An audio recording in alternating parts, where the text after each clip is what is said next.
মুসলিম হিসেবে কোরআনের যে জিনিসগুলো না জানা লজ্জাজনক। নাম্বার 1, কোরআনে মোট সূরা কতটি? 114টি। নাম্বার 2, কোরআনের প্রথম সূরার নাম কি? সূরা ফাতিহা।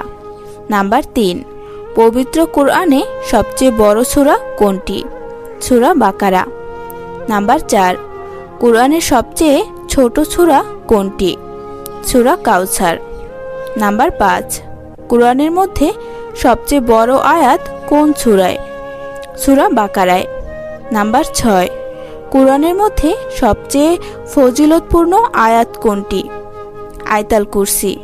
নাম্বার 7, ফরজ নামাজের পর কোন আয়াতটি পাঠ করলে মৃত্যু ছাড়া জান্নাতে যেতে কোনো বাধা থাকে না? আয়াতুল কুরসি।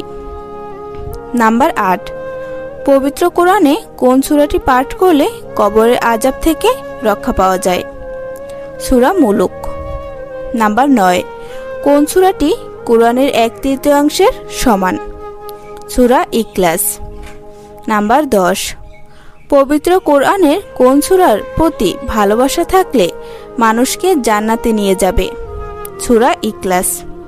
নাম্বার 11, কোন সূরাটি কোরআনের 1/4 সমপরিমাণ? সূরা কাফিরুন।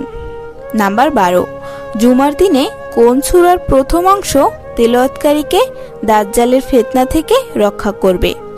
সূরা কাহাফের প্রথম 10টি আয়াত। আমার এই ভিডিওটি সবাই শেয়ার করুন এবং